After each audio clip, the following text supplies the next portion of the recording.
बढ़ाते हुए अब तक की जो जानकारी है, चूंकि ममता बनर्जी के बयान के आधार पर ही प्रभु ममता बनर्जी, हालांकि मनोजीत कह रहे हैं कि अभी काउंटिंग खत्म नहीं हुई है, लेकिन बीजेपी के नेताओं ने कह दिया है कि 1,500 से ज्यादा सीटों, 1,500 से ज्यादा वोटों से वो हार रही हैं। इसके मायने क्या हुए अगर ममता दीदी हार जाती हैं नंदीग्राम? तो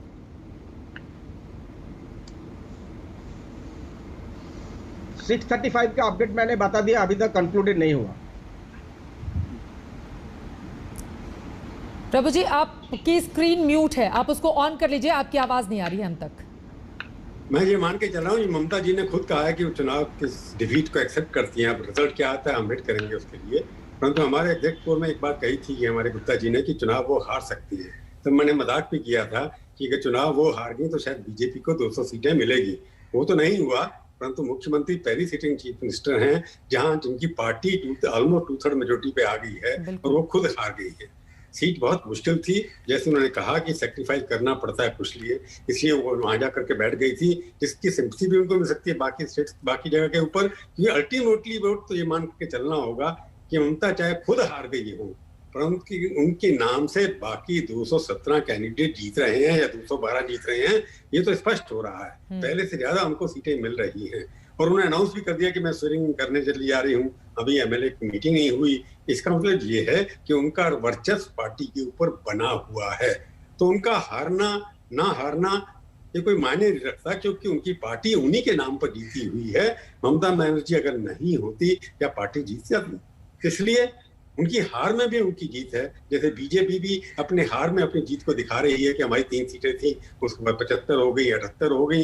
हालांकि 121 सीटों पर उन्होंने लीड किया था 2019 के अंदर। तो ये हर पॉलिटिकल पार्टी का एक स्ट्रैटेजी होती है कि जीत को हार में और हार को जीत में बदलना कैसे होता है। मेरे को लगता है कि ममता बनर्जी की हार एक पॉलिटिकल दृष्टि से, एनालिस्ट की दृष्टि ये है, बड़ा इंपॉर्टेंट एक हिस्ट्री के अंदर चैप्टर रहेगा कि हारने के बाद वो मुख्यमंत्री बनी। परंतु क्योंकि सारा बंगाल का इलेक्शन ममता वर्सेस बाकी था, जब बीजेपी था, उसमें ममता चाहे खुद हार गई अपने कार्यकर्ता से जो रेबल होकर के चले गए, परंतु उनकी विक्ट्री जो वेस्ट बंगाल में हुई है वो ममता की विक्ट्री है।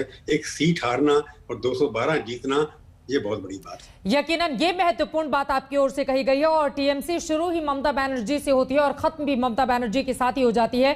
ये बात भी हम अच्छी तरह जानते हैं, क्योंकि बीजेपी के जहां दिग्गज नेता थे, देश भर के नेता जिस तरह की रैलियां कर रहे थे, वहां पर ममता बनर्जी अकेले डटी हुई थी और यकीनन इस जीत का श्रेय। मैं आ रही हूं गौरव आपके पास, अब मैं सीधे जयंतो घोषाल आपके पास आते हुए, जहां से चुनौतियां ममता बनर्जी के सामने अब किस तरह की खड़ी होती हुई आपको दिखाई दे रही हैं?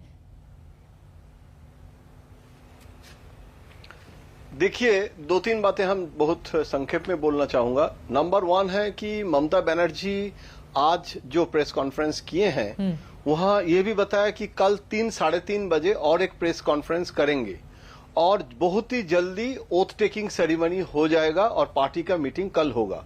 मुझे लगता है कि ममता बनर्जी नंदीग्राम के बारे में, जैसे आप कह रहे हैं, मैं आपके साथ सहमत हूं कि काउंटिंग अगर खत्म हुआ है या नहीं हुआ है, ममता जी उसके पहले ही अभी ये कह दिए हैं कि हम मतलब वो जो डिफीट है वो मान के चल रहा हूं। और ये भी बताया, बंगला में बताया, शायद आपने फॉलो नहीं कर पाए, बोले हैं कि हम इलेक्शन कमीशन के खिलाफ नंदीग्राम के चुनाव को लेके केस करेंगे, बिल्कुल कोर्ट में जाएंगे और इसको इन्वेस्टिगेट कराएंगे। क्योंकि मुझे लगता है ममता जी के बहुत सारे चैलेंजेस है, जैसे अभी वायलेंस आ गया है, कोरोना आ गया है, और मुझे लगता है कि एंटी इनकम्बेंसी वास्तव है, ऐसे नहीं है कि एंटी इनकम्बेंसी नहीं था। तो अभी वो जो फॉल्ट लाइंस है, जो तोलाबाजी से लेके भ्रष्टाचार, अभी सबको एड्रेस करना और पश्चिम बंगाल को आगे बढ़ाना, ये बहुत बड़ा एक चैलेंजेस आ गया है और शुभेंदु अधिकारी शायद लीडर ऑफ द अपोजिशन बन जाएंगे अभी।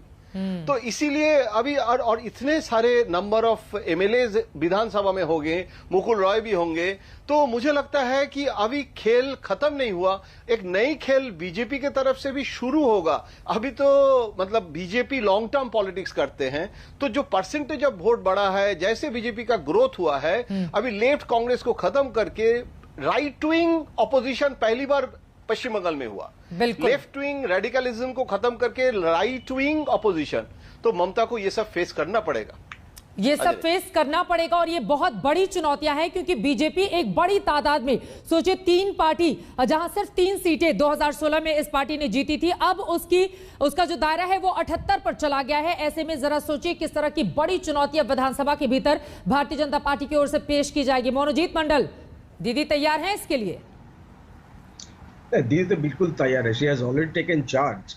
You can understand we are already fighting COVID. हम इनके